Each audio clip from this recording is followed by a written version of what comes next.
afternoon, everyone. Welcome to the fourth Fireside Chat in our Unlocking Influence series. My name is Alex Saifiti. I'm a senior surveyor at Deloitte and a BPF Futures board member. The Unlocking Influence series seeks to delve into the power of influence in the workplace and professional careers.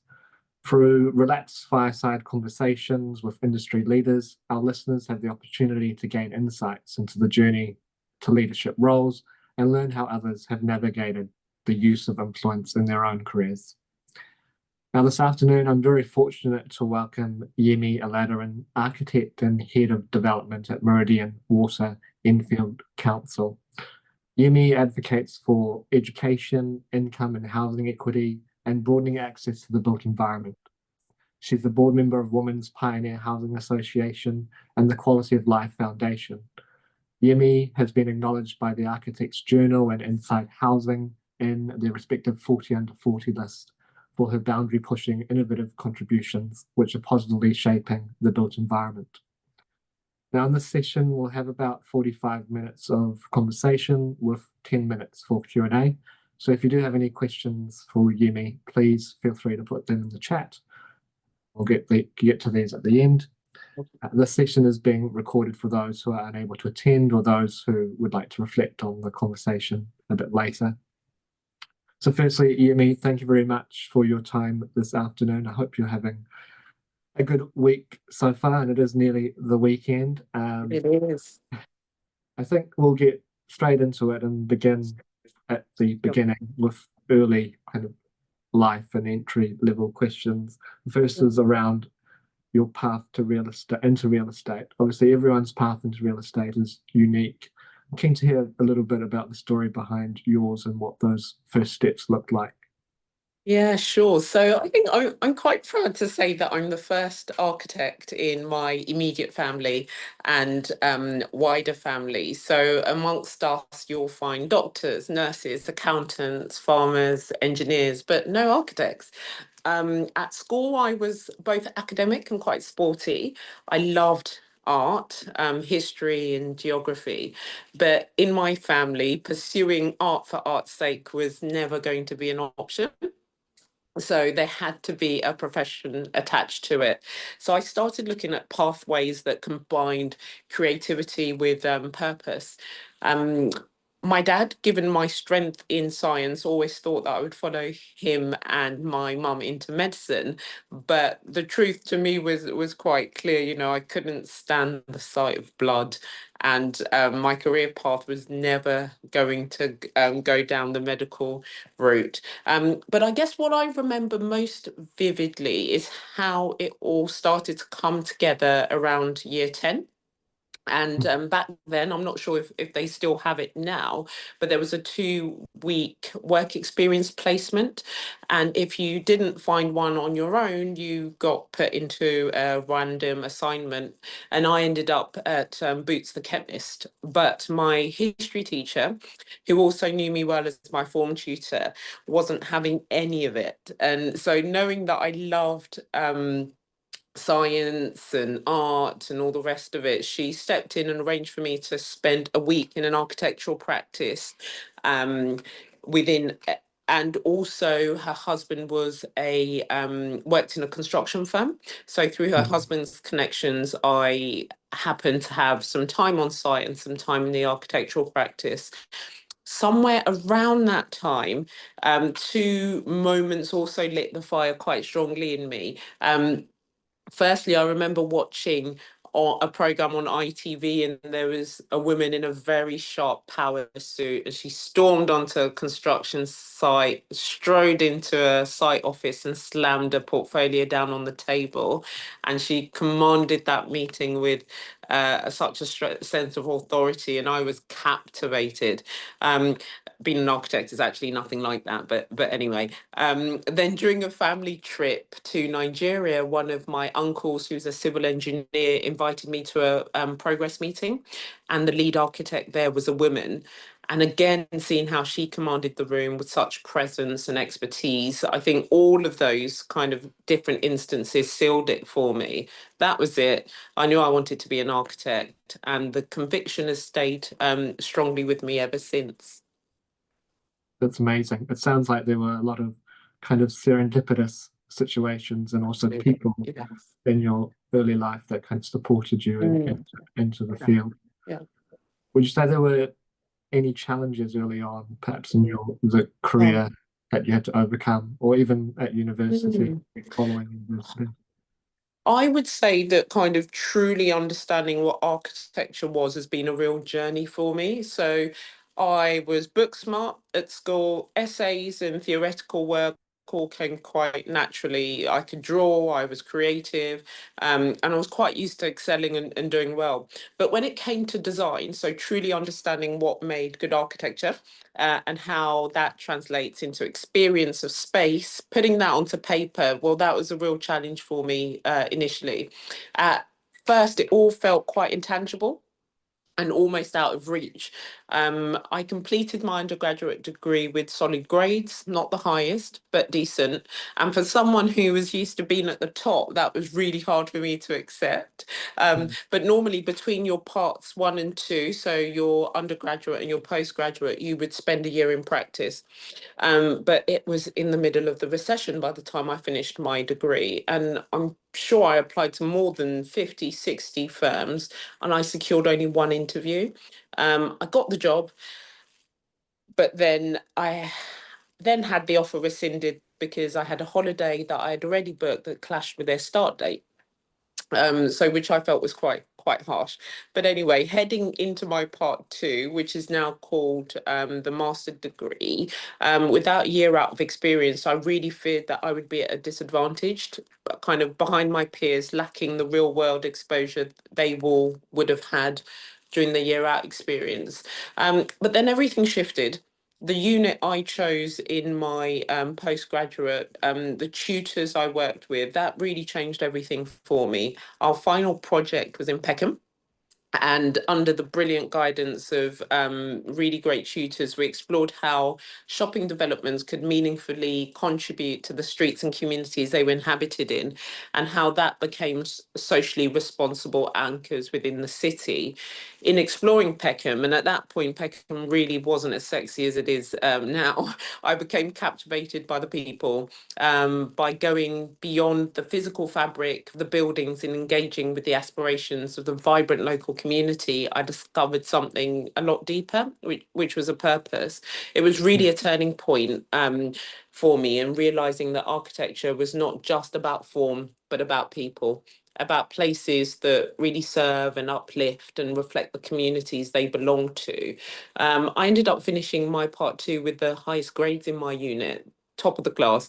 But more importantly, I left with a clear understanding of why I'd chosen this profession and the kind of architect I aspired to be. So out of the challenge came a lot of opportunity, and it was being open to that I think really allowed me to navigate those challenges. And where do you think it sounds like you were very driven and probably you obviously are quite a driven individual. Yeah. Where do you think that that's come from in terms of your background or people that have inspired you? Oh, absolutely. My parents. I would definitely say I'm just surrounded by people that are absolute grafters, love what they do. So both my mum and dad, both in the medical sphere, but really love what they do as well. So it's this idea of serving, public service, but Mm. they do it through medicine. I'm doing it through architecture and construction. But being surrounded by people that just really, really worked hard, love what they do, I guess I have no choice but to be a very driven person. Yeah, Um, that makes complete sense. yeah. We've spoken a little bit about some challenges early on. Are Mm. there any kind of mistakes that you were glad you made early on, looking back, which were beneficial in terms of, I guess, today? Yeah, some people have asked, I guess, whether, given that I'm now client side and focused on delivery rather than just design, if it was a mistake to spend so long in traditional architectural practice. And my answer to that has always been a resounding no. Um, And I say that because if not for the journey I took, the lessons that I learned, the skills that I was able to hone, and the perspectives that I gained, I would Mm. not be as effective in my role today. So every part of that experience remains kind of deeply relevant and entirely transferable. I think architecture as a discipline arms you with a wide range of skills that extend far beyond design. So, an understanding of construction, project management, cost and time control, leadership, critical thinking, and collaboration. And I would say one of my greatest strengths now is my ability to understand where the different actors in the projects are coming from. So I've been on the consultant side, I've been on the client side. Mm. So I know what it's like to be in those roles. And because of that, I really feel that I'm better able to facilitate, mediate, and guide teams towards the best possible outcomes, balancing ambition, pragmatism, and the need of the people we're ultimately building for. Yeah, so this definitely sounds like there is a lot of skill set in terms of being an architect and how those are transferable into, Yeah. the wide real estate, across the real estate industry, and being able to pull through and pull over those skills. A question around Mm. networking and training, perhaps earlier on in your um, Mm. career. But is there anything that you kind of wanted to focus in on in terms of developing soft skills or life skills, and Oh, yeah. how did you do that? Firstly, I would say I think the soft skills are even more useful than the hard skills. The big thing I would say that when I think about the skills is that I played sports throughout Mhm. school and university and continue to play netball competitively afterwards. Being part of a team taught me lessons that have stayed with me throughout my professional life. So patience, resilience, teamwork, and determination. In sport, you quickly learn that success, I guess, isn't just about individual talent, and it's about how well you work with others towards a shared goal. You learn how to lead, but also how to follow. When you step up and when you're there to just support, you learn how to Mm. push through setbacks, how to adapt when things don't go to plan, and how to stay focused under pressure. All of those qualities that I built on the court have become foundational to how I approach my career, my leadership, and how I collaborate today. So, yes, yes, yes, for soft skills, however be it through sport, be it through other kind of uh, networking groups, are really important. Yeah. And do you still play any sports or follow any sports today? Well, I less of the playing, more of the following. So I'm a Liverpool fan. Love me a bit of Formula One as well, and basketball. So I really enjoy Yeah. and tennis. I love sport all round. But yeah, more watching than playing now. Yeah. Uh, It's amazing looking at Formula One, for example, just the amount of kind of determination and preparation that goes into that okay. sport. And the perseverance, right? Yeah, Yeah. Yeah. absolutely. Virtually. I guess moving on to, aside from your early professional growth, were you able to invest in your personal goals, perhaps at the earlier stage of your career, or were your personal goals professional? Um, and what did that look like? Yeah. I think, and this question, I think, extended to work-life balance as well, didn't it? So I'm probably the worst person to ask about work-life balance, because for me, it just doesn't really exist. My dad kind of always says, you do what you can when you can, and basically saying that there won't always be an opportunity for you to give 100% to everything at the same time as life Mhm. evolves, whether that's through having children or taking on caring responsibilities and other priorities, you'll be forced to adjust how much you can give to any one thing.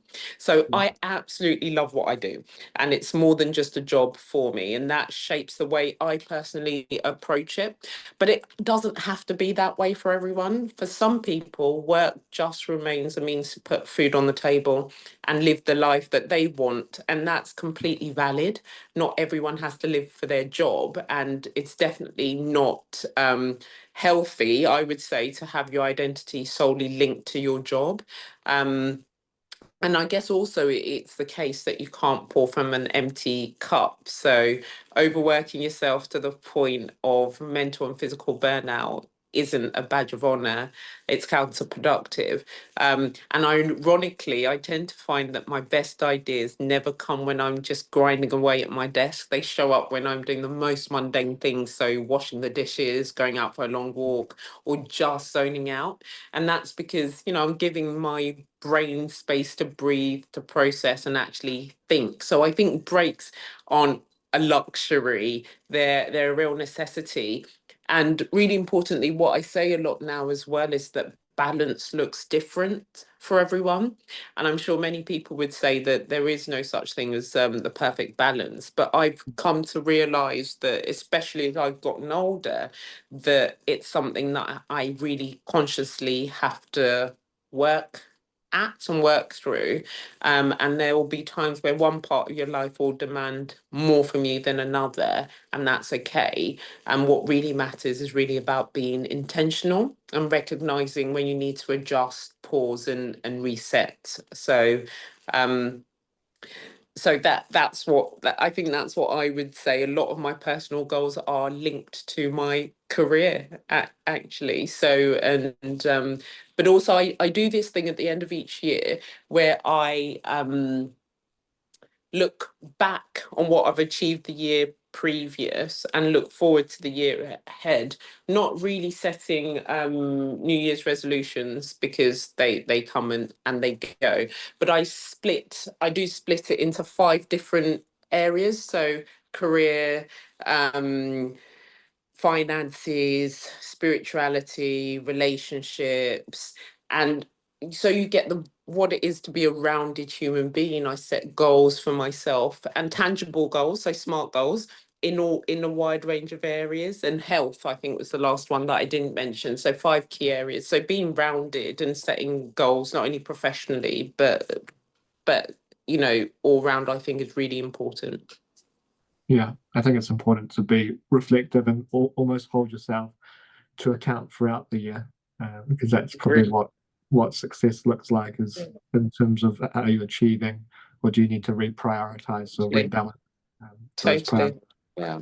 And I try to do that monthly. So after I've set the goal at the end of the previous year, I try to check in Yeah, with myself monthly to see how I'm going. And exactly as you said, do I need to shift something? So they're not hard and fast rules. You have to yeah, be kind to yourself as well and allow a bit of flex in those goals also. yeah. At the outset, I mentioned some of the amazing initiatives and boards and things that you're working on, and obviously it's clearly aligned with your passions. What do you think created that desire and led you to take on roles within those boards, or even the current role that you Mm. have, which we'll speak to a bit later? I think the desire to take on leadership roles has come from a deep belief that change can only happen when you have a seat at the table, when you have a voice that people listen to. So throughout my career, I've seen firsthand the gaps between policy and design and delivery. And I've realized that to truly influence outcomes, I needed to be in positions where decisions were being made. So Mm, I'm really passionate about creating better and more inclusive spaces, and leadership allows me to champion those values of kind of quality, equity, and long-term stewardship at a higher level. For me, I do have to say that it's less about power and it's more about responsibility, and the mm, responsibility to pave the way for others, to challenge the status quo, and to leave the industry in a stronger and more kind of representative position that I found it. So those are my key drivers at the moment. amazing. And are there any obstacles that you've faced? I guess obviously there's a desire and there's I guess an ideal state to Mm, play. Are there any obstacles that yeah. you face in reaching some of those roles, or seeing the way things are currently turning out in your career or even in the industry? Yeah, I think one of the biggest obstacles was overcoming the perception of who is traditionally seen as a leader in this industry. And architecture and construction have historically, of course, been dominated by certain demographics, and stepping into leadership roles as a relatively young, I can't use that for too much longer, Black women meant kind of constantly having to prove my credibility and capability, often before I even had a chance to demonstrate it. So another major challenge was transitioning, I would say, across sectors. So from traditional architectural practice into client-side development, where I had to very quickly build new networks and prove transferable skills without the expected background. Access to opportunities still just isn't equal. That is just a full stop there. And I guess that's why I take on the activism roles that I do. It's why I co-founded Paradigm Network.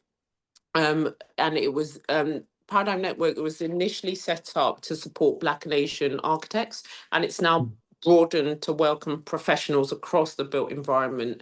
And we really exist to encourage greater representation, support emerging talent, and advocate for a profession that reflects the diversity of the society it serves. It's also why I'm a core member in Part W, which is a campaigning collective focused on gender equity in the built environment. And we really believe at Part W in highlighting systemic inequality, not to blame individuals, but to call out ways in which our systems, our designs, and our decision-making processes fall short. So I think in summary to the question, I would say that it took resilience, a strong belief in my purpose, and the support of mentors and allies to really break through those barriers. Mentors have been totally invaluable there, I would say. Yeah. It's amazing that you're being able to, I guess, almost choose your own path and align it with some of your passions, but also, create a spotlight on some of the inequities Mm. within the industry. And it's great to have a network of support. So, those mentors that have been able to help inspire and motivate you into your current roles. Mm. I think we'll pivot now to Mm. your current role, and that is head of development at Meridian Water Enfield Council. How have you found that experience? And perhaps you could talk to us a little bit about your role and the project. Mm. Yeah, so it's an absolute honor and I just feel a real privilege to be heading up the development team at Meridian Water, to work on a project that tangibly and positively is changing people's lives is something that I don't take for granted. It's incredibly motivating. And at the same time, it's not without its challenges. So, navigating the structure of local authorities, given that I come from the private sector, particularly when public sector funding models often don't generally match the scale of the ambition or the urgency of need, can be really tough. Mhm. I would also say that on top of that, the wider pressures in the industry, so rising costs, changing regulations, shifting political priorities, mean that you're constantly having to adapt, you're constantly having to innovate, constantly having to push harder just to keep moving forward. But despite all of that, seeing the difference again of our work um, on the ground and knowing that we're setting a standard for how regeneration can be done differently with integrity and with this big focus on the community and long-term stewardship being at the heart of it, which it can be when you work for a local authority. I'm finding that deeply rewarding, and I'm really incredibly proud to be part of it. We now have residents living at Meridian Water. We have done since September 2023, and having their feedback has been at times really, really touching. Hearing from them, despite all the challenges in delivery, as I guess we're all aware of on this call, having delivered something, seeing people living in it and hearing how it's impacting and positively changing their lives has been a real pleasure. And how has it, you spoke about it a little bit earlier in terms of the move from architecture, private sector to the public sector. Yeah. How has that experience been, and what support have you, relied on Wow. for that transition? Yeah, so initially it was quite difficult and challenging, because even to get the first role was difficult and challenging, as I say, because people often still look at, just has this person done this role before in terms of their CV when you're looking to shortlist. And it's something now I definitely make sure, now that I'm in the position where I hire, that I don't only focus on previous roles, but actually the skill sets that people have, and then match that to the projects that I'm hiring for. Um, I was able to, so I was at a networking event when I was still architecture, traditional architecture side. And it was one of my ex-employers that marched me onto somebody else and said that I should speak to them, because I had mentioned that I wanted to go client side. And I then met with this person after, and they had a very similar experience that I did previously as an associate in practice, and then had gone client side, and was at that point director at Peabody, and then started their own consultancy following on from that, and having someone to take me through the nitty gritty operational, well, this is what project management looks like, this is what contract administration looks like, this is what the EA role looks like. um are you more interested in the planning side of it, or the architect, or the delivery side of it, or the early regen side of it? So it was really, really vital for me to have that on the ground experience when I wanted to make that transition. Since then, I often say to people that I feel that I am 80% of what I was doing as an architect, as an associate at that time, I'm doing client side as well. Um, Yeah. just that I now have a love of Excel that I don't think you'll hear many architects telling you. But I look at, you can design in different ways. We don't, you can design with a sketch, you can design on CAD. I find that I'm problem solving and designing, but actually often more now through numbers. So there are different ways of looking at it, but the mentorship, I would say, has been the biggest enabler for me to my success, client side. Yeah. And I guess related to that mentorship, and you've mentioned it, and going to that networking, Mm, it sounds like someone, had almost prompted you or motivated you or even yeah. found a space for you. What advice would you give for perhaps individuals on the call that, Mm, they might be new to networking, or yeah. they're quite nervous about networking or building professional Mm, relationships mm, in the industry? What yeah. advice would you give to those people? Yeah. So I would say that the advice probably quite simple but crucial, which is to build genuine relationships, not just contacts. Networking isn't just about collecting business cards or LinkedIn connections. It's about investing in real conversations, shared values, and mutual support over time. So it doesn't just happen the first time you meet someone. So I would say be curious, be quite curious about people, not just about what they can do for you. Approach every interaction with authenticity and generosity. In my own journey, as I said, my networks have been transformational. They've Mm, opened doors to opportunities, provided mentors when I needed guidance, collaborators where I needed support, and friends who've kept me grounded. So your network really is your community, and it's really important that you nurture it with care, be consistent, and give back as much as you take. So a lot of people are looking to take, but actually you also have something to give back. And it's not just about progressing your career, it's about growing a professional life kind of rooted in trust, respect, and shared ambition. And one of the things that I would say I found when I started very, very early on is that it just feels really awkward because you might be going to a networking event and you know absolutely nobody else there.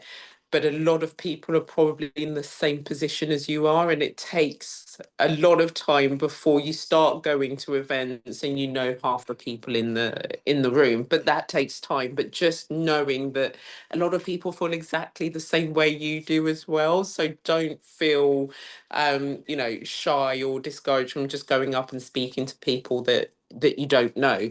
One of the mentors that I've had, I purposely went for one that had nothing to do with construction. So it's in banking.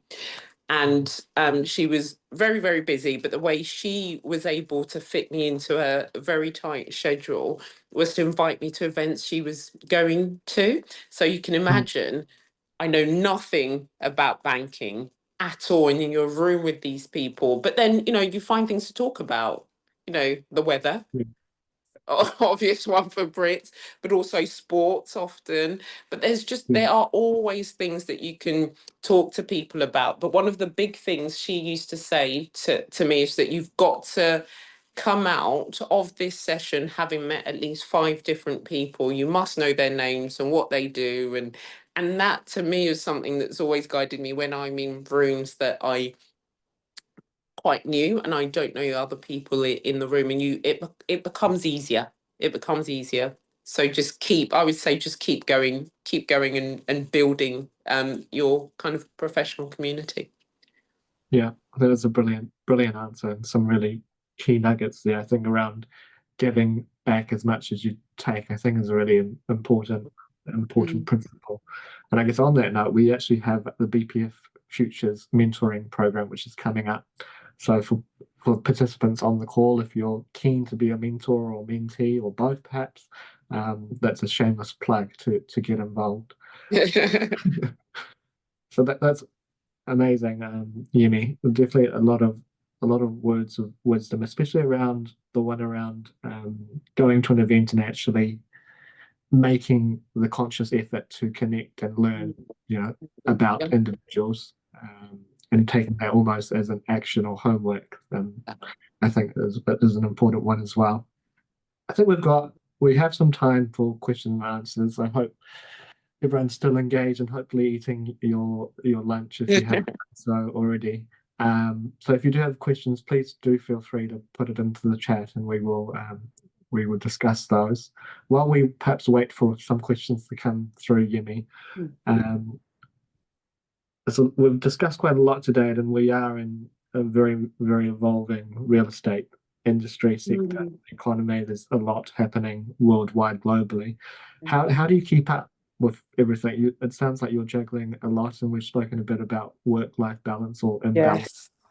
How do you stay Yeah. up with the latest trends or what's happening in the market?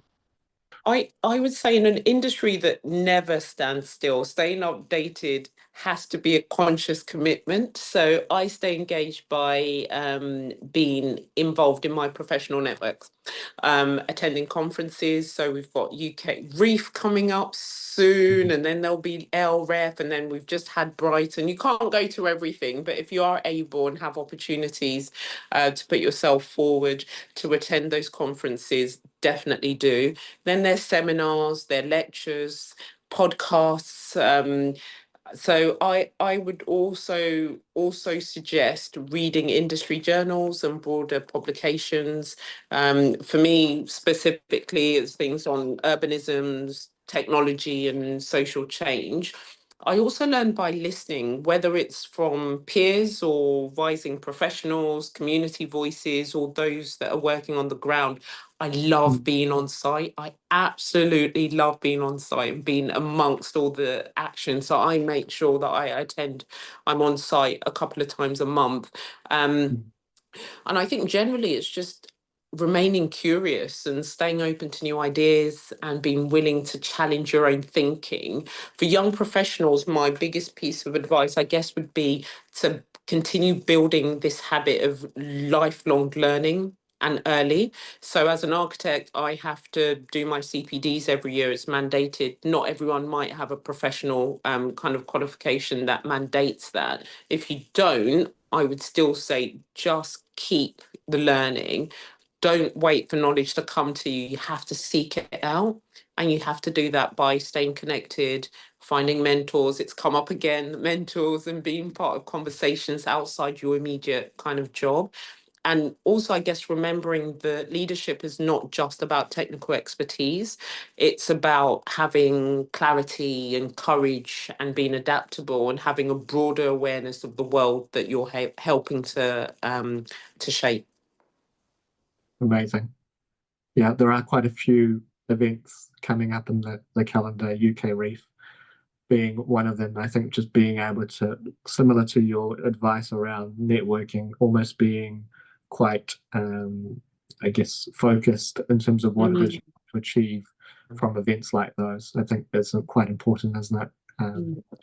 We've had a few questions come through, and one is around the difference between architecture and development. I think you've spoken a little bit to it, but perhaps if you could answer what are the biggest differences that you've seen? Yeah.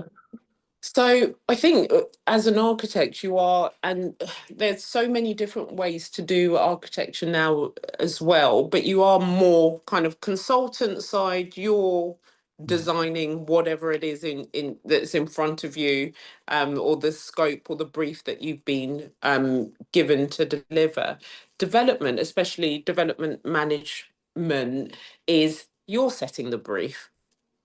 What is it that you're trying to develop? You're doing the development appraisals, you're getting all the internal approvals, the governance, you're ensuring that the stakeholders, all stakeholders have been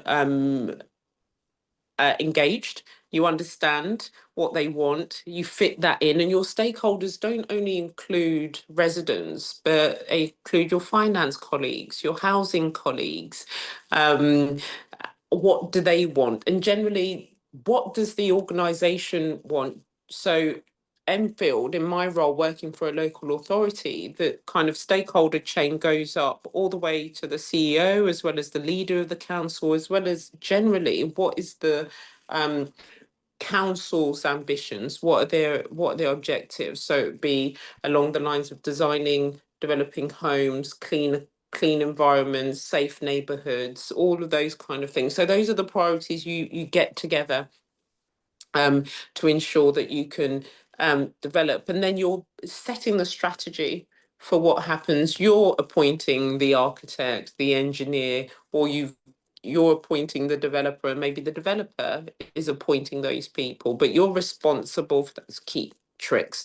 And in my role as well, we're also responsible for handing those homes over once they've been built to our housing team. So we're engaging with the housing team as well and the lettings team, and ensuring that they are happy with what we're delivering. So it's really the whole life cycle we're involved in, being in development, rather than just the design stage of it that you might be only involved in as an architect. And architects are involved across different stages as well. But development side, and especially this development role, I am the client. We are the client, so we're setting the overall strategy for what needs to be delivered, and then appointing people to help us deliver that, including the architect. Yeah, it's almost as though architecture is a key part of the puzzle, and development is almost the entire puzzle, Order, exactly. bringing it together. Right. A question pivoting back to mentoring and mentorship. How did you identify those areas in which you felt you needed help or wanted to grow in relation to seeking mentorship? Yeah, so I wouldn't say that I found mentors for specific things. I think firstly, there are mentorship programs like BFF's mentorship program, and then in speaking to your mentor, a lot of the times these things come out in the conversations that you build with them. There will be things specifically you might be aware of that you need help with. Some of those things might be technical, they might be more social and the soft skills, and you can then say, well, I'm struggling with this, but I would love to be like this or do this or achieve that. And in order to get there, I realized that I need to build on X, Y, and Z. So I think it for me, a lot of it was quite organic. Yeah. But I would also say it's really important you do go in knowing the broader areas that you might want support in and the areas where you're struggling.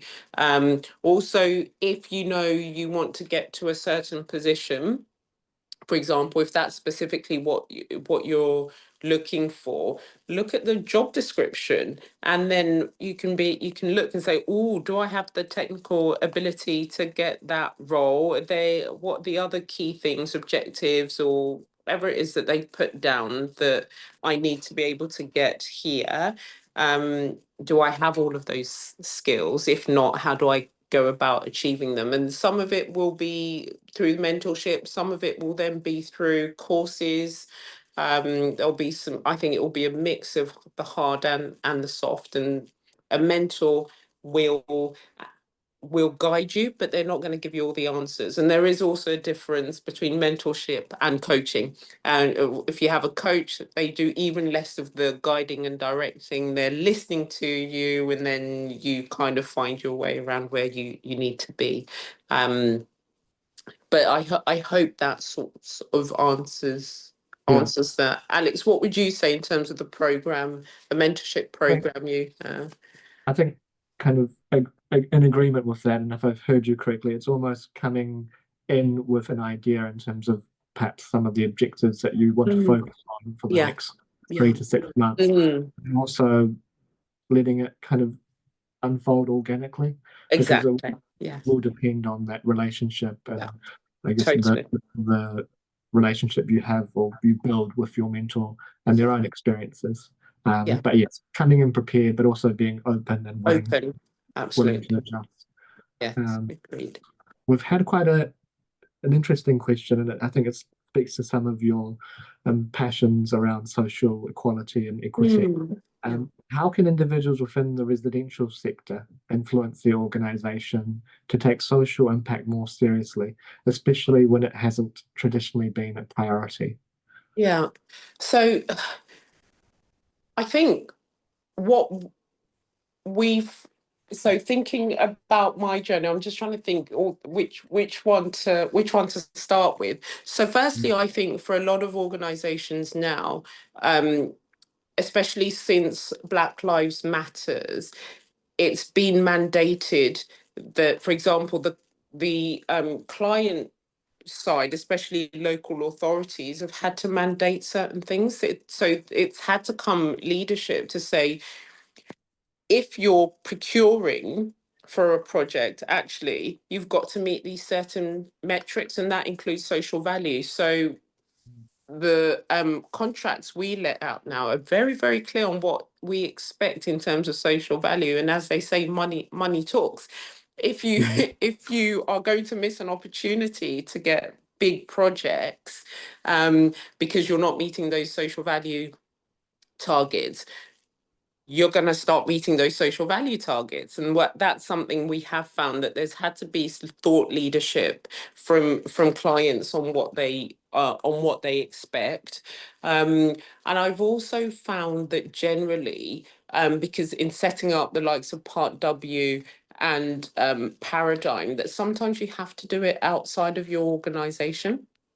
mm, You just have to connect with like-minded people that feel a certain way, and you can start making change that way as well. So it doesn't always have to be internally within your organization. um, but even internally within your organization, you can also find people that share the same ambitions as you do. And often it means that you have to do these things over and on top of what you are paid to do. So you still have to do your job, but actually you can build networks within your organizations as well that allow you to push some of these things. And it's about showing value in terms of what you're trying to achieve. So if you can show, and sometimes it's about monetizing things, that actually going down X route is great in terms of sustainability. And when we talk about sustainability, it's economically, socially, and environmentally. Um, as well as it bringing in money into the organization, then great. I think you'll soon find that people are willing to listen to you. So there are lots of different ways to try and get your impact across, and often you might have to do it outside of your 9 to 5, and come up with your own networks that then manage to impact your organization also. Yeah. By the sounds of that answer, it's definitely, it begins with you as an individual, and often the organization is, it's kind of, it might be kind of out on in the atmosphere, but being able to take practical steps yourself in terms of, like you mentioned, building networks, or Yes, exactly.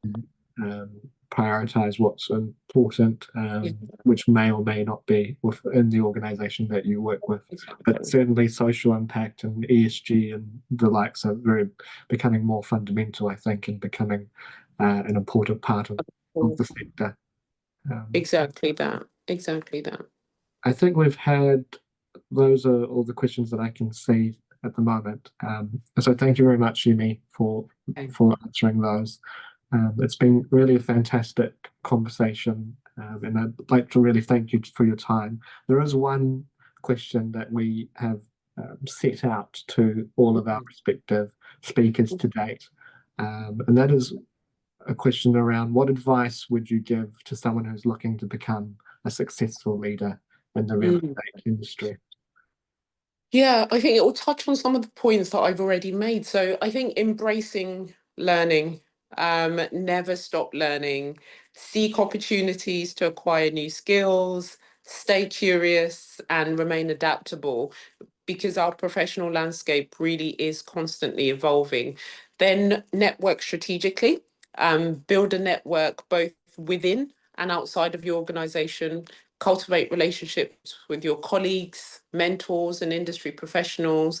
Networking will absolutely open doors to new opportunities and give you valuable insights.